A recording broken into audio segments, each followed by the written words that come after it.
lagi dengan Ibu dalam pembelajaran 1 Sejarah Wajib. Pertemuan kali ini kita akan membahas proses masuk dan berkembangnya kolonialisme dan imperialisme di Indonesia.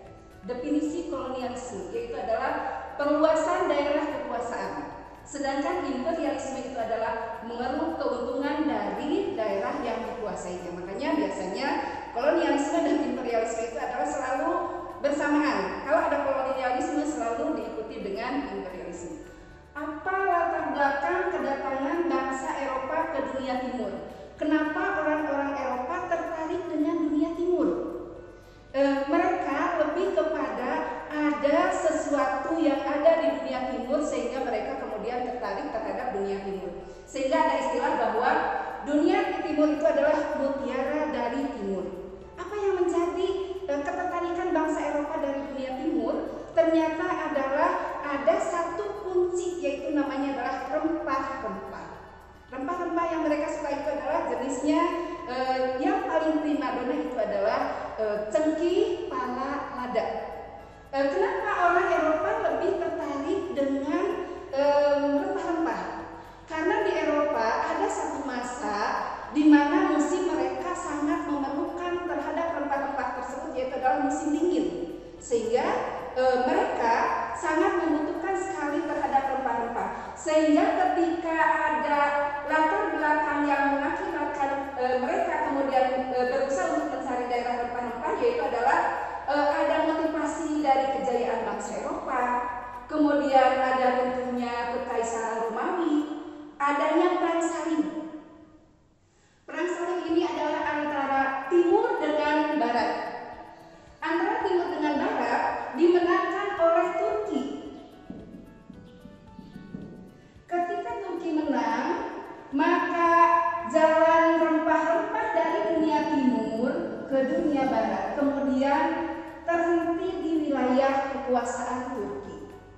Sehingga nanti Eropa akan kesulitan mendapatkan rempah-rempah, sehingga ada istilah rempah-rempah itu adalah semahal lada.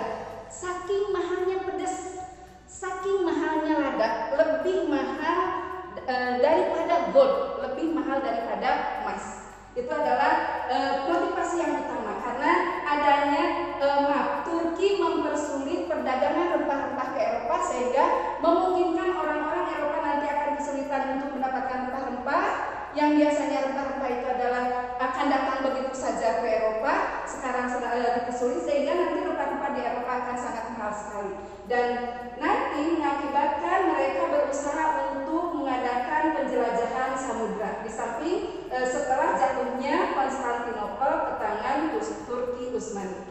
Apa yang mendorong penjelajahan samudra? Di antaranya saja adalah adanya penemuan kompas. Seandainya tidak ditemukan kompas, tidak ada navigasi, tidak ada peta, orang akan kesulitan untuk mengadakan penjelajahan samudra. Tapi ketika mereka sudah mendapatkan kompas, adanya navigasi dan adanya peta, maka ini memudahkan orang untuk mengarungi samudra luas. Kemudian adanya ambisi semboyan, gold, glory, dan gospel. Gold itu adalah emas. Ini identik adalah kejayaan. Kekayaan. Sedangkan glory adalah kejayaan dan gospel adalah semangat untuk menyebarkan agama Nasrani. Kemudian adanya teori heliosentris dari Copernicus. Sebelum adanya teori heliosentris, orang Barat atau mungkin orang-orang di seluruh dunia punya anggapan bahwa bentuk dunia itu adalah lebar seperti tikar, ada ujungnya, ujung barat, ujung timur, ujung utara, ujung selatan.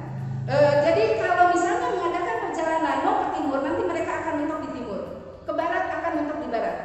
Tapi ketika teori heliosentris yang beranggapan bahwa bentuk dunia itu adalah bulat, itu adalah telah menggagalkan terhadap anggapan bahwa bentuk dunia itu adalah lebar.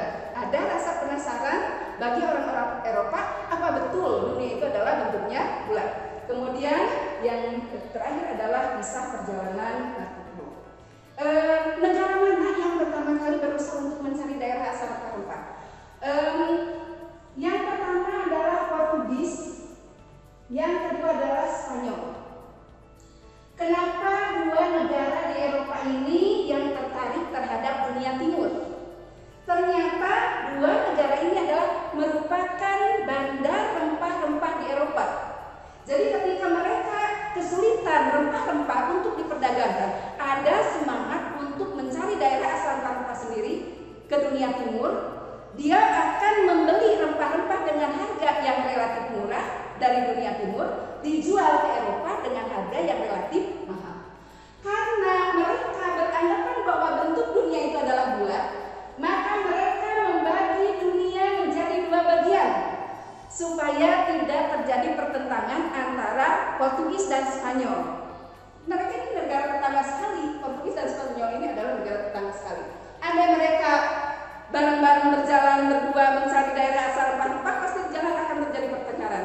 kedua, timur adalah untuk Portugis dan barat adalah untuk Spanyol.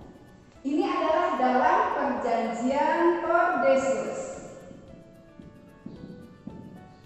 Maka perjalanan dimulai dari Bartolomé Dias sampai kemudian menemukan Tanjung Pengharapan di ujung selatan Afrika. Dari Tanjung Pengharapan dilanjutkan oleh Vasco da Gama sampai menemukan India. Kalau sudah menemukan India ini tidak sulit, sebab apa? India itu merupakan salah satu bandar perdagangan rempah-rempah terbesar di kawasan Asia. Tinggal mengikuti jalur perdagangan rempah-rempah yang sudah ada, dilanjutkan oleh Alfonso de Albuquerque sampai ke Malacca, kemudian 1512 dia sampai ke Maluku. Ini adalah tujuan utama Maluku. Pulau kecil di Nusantara itu merupakan pulau yang menghasilkan rempah-rempah yang bisa memasok ke seluruh dunia, termasuk juga adalah Eropa. Kemudian yang kedua, perjalanan adalah oleh orang Spanyol, yaitu adalah mereka mengarungi, sebenarnya ini bukan ke atas, di belakang kalau dalam peta yang asli maksudnya, globe misalnya, sampai kemudian mereka menemukan benua Amerika sampai di Kepulauan Bahama. Ternyata sampai di Bahama rempah-rempah tidak ada, tapi mereka sudah beranggapan sampai ke dunia timur. Mereka menyebutnya wilayah India. Ketika dicari rempah-rempah tidak ada, berarti ini salah. Tapi kemudian mereka ngasih nama terhadap penduduk asli Amerika, disebutnya adalah suku India, karena tadinya dia sudah berharap adalah sudah sampai ke dunia timur. Perjalanan dari Pulau Bahama dilanjutkan oleh Ferdinand de Magalhães dan Juan Sebastian Elcano sampai menemukan Filipina. Tapi di sini juga bukan merupakan penghasil rempah-rempah, karena tujuan utama sebenarnya adalah dunia timur, itu adalah wilayah Nusantara. Dari Filipina, kemudian karena Ferdinand de Magalhães yang meninggal, akhirnya dilanjutkan oleh Juan Sebastian Elcano dan sampailah menemukan Kepulauan Maluku. Karena pasti akan menimbulkan pertikaian antara Portugis dengan Spanyol, akhirnya mereka membuat satu kesepakatan bahwa yang pertama sampai ke Maluku itu adalah yang menguasai Maluku, dan akhirnya Juan Sebastian Elcano harus kembali ke Filipina. Itu adalah dalam perundingan Saragossa. Akhirnya Juan Sebastian Elcano kembali ke Eropa melalui jalur yang dilakukan oleh bangsa Portugis. Kemudian akhirnya dia bisa sampai ke Spanyol. Maka perjalanan Juan Sebastian Elcano itu membuktikan bahwa bentuk dunia adalah bulat. Alhamdulillah, pembelajaran hari ini sudah selesai. Ibu ucapkan terima kasih. Assalamualaikum warahmatullahi wabarakatuh.